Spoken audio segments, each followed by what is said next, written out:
رانو چڑیا ایک دن اپنا دانا لے کر گھر واپس جا رہی تھی کہ راستے میں اسے ایک بیل نظر آئی۔ اس پر صاف رنگ کے چھوٹے چھوٹے پھول لگے ہوئے تھے، لیکن پانی نہ ملنے کی وجہ سے وہ مٹر کی بیل سوکھ رہی تھی۔ میں گھر جا کر بالٹی لاؤں گی اور ندی سے پانی بھر کر اپنی بیل کو پانی دوں گی، اور جیسے ہی مٹر بڑے ہوں گے تو توڑ توڑ کر میں اپنے بچوں کو مٹر کھلاؤں گی۔ رانو چڑیا ایسا سوچ کر دانا لے کر گھر آ جاتی ہے اور اپنے بچوں کو دانا کھلاتی ہے، اور باقی دانا گھر رکھ کر گھر سے بڑی بالٹی اٹھاتی ہے۔ بالٹی کو لیے ندی کے پاس چلی جاتی ہے۔ ندی سے پانی بھر کر بیل کو پانی دیتی ہے، اور دیکھتے ہی دیکھتے بیل ایک خوبصورت ہری بھری مٹروں سے لگ جاتی ہے۔ رانو چڑیا یہ دیکھ کر بہت ہی خوش ہوتی ہے۔ شکریہ رانو چڑیا، تم نے میری جان بچائی۔ میں کوئی عام مٹر کا بیل نہیں، میں جادوئی بیل ہوں۔ میرے پاس بہت سی شکتیاں ہیں۔ تمہیں کسی چیز میں مدد چاہیے تو تم بتا سکتی ہو۔ جادوئی مٹر کی بیل، کیا میں آپ کے مٹر توڑ کر گھر لے جا سکتی ہوں؟ ہاں چڑیا رانی، تم میرے مٹر توڑ کر لے جاؤ۔ میرے مٹر سوادشٹ ہیں، تم خود بھی کھاؤ اور غریب پنچھیوں کو بھی کھلاؤ۔ رانو چڑیا کچھ مٹر توڑ کر بالٹی میں ڈالتی ہے اور انہیں لے کر اپنے گھر چلی جاتی ہے۔ رانو چڑیا اپنے بچوں کو مٹر کھلاتی ہے اور ان کے بچے بہت ہی مزے سے مٹر کھاتے ہیں۔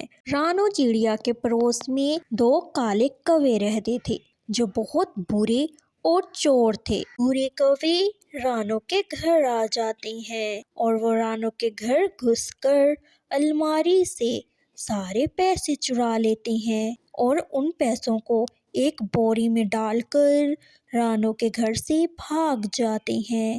اور جیسے ہی صبح ہوتی ہے، رانو اپنے گھر کی الماری کھلی دیکھ کر ڈر جاتی ہے۔ اس میں کوئی بھی پیسے نہیں ہوتی تو رانو گڑیا کو بلاتی ہے۔ گڑیا بیٹا اٹھو، دیکھو ہم لٹ گئے، ہماری الماری میں کوئی چور آ کر ہمارے پیسے چرا گیا۔ گڑیا بھی اپنی ماں کو روتے ہوئے خود بھی رونا شروع ہو جاتی ہے۔ مما اب ہمارا کیا ہوگا؟ مما کیا وہ چور اب پکڑے جائیں گے؟ کیا پتا بیٹا، اب میں نے کیا ان چوروں کو دیکھا ہوا ہے، کیا اب پکڑے جائیں گے؟ مجھے تو یہ بھی نہیں پتا کہ کون پیسے چرا کر چلا گیا۔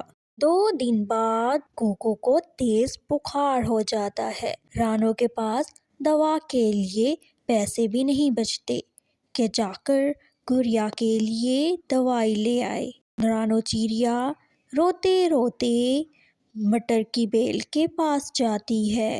مٹر کی بیل کو اپنا سارا دکھ سناتی ہے۔ جادوئی مٹر کی بیل، میں آپ کو کیسے بتاؤں، میں نے 1 روپیہ جوڑ کر پیسے جمع کیے ہوئے تھے، وہ سارے پیسے چور چرا گیا۔ رانو چڑیا، میں جانتا ہوں کہ وہ چور کون ہے، تمہارے پڑوسی کالو کوے ہیں، وہی کوے ہیں جو تمہاری چوری کر گئے ہیں۔ رات کو میں نے انہیں دیکھا تھا اور کل ہی انہوں نے مٹھو طوطے کی بھی چوری کی تھی۔ تم انہیں میرے پاس لے آؤ، میں انہیں اچھا سبق سکھاؤں گا۔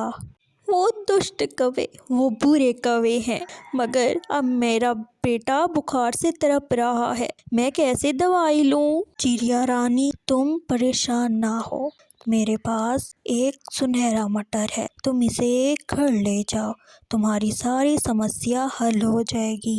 رانو چڑیا اس مٹر کو اپنے ساتھ لیے گھر آ جاتی ہے۔ گھر آتے ہی مٹر کو کھولتی ہے۔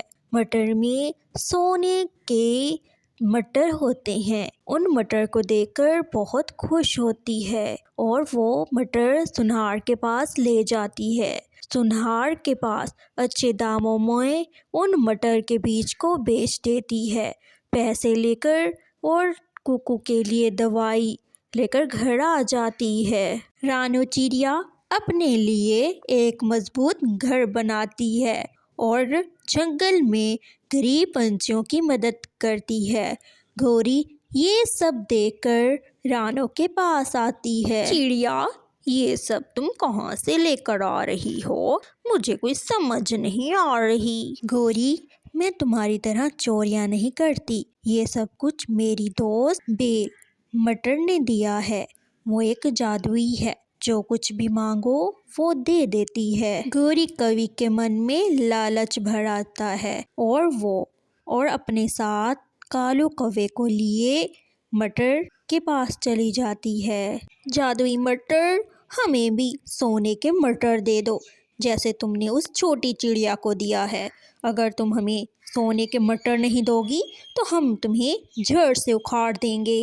ہاں، کیوں نہیں گوری، آؤ تم دونوں میرے پاس آ جاؤ، تم دونوں کو میں اپنے ہاتھ سے دوں گا۔ جیسے ہی گوری اور کالو کوا جادوئی مٹر کی بیل کے پاس جاتے ہیں تو بیل انہیں اپنی بیل سے درخت کے اوپر الٹا لٹکا دیتی ہے۔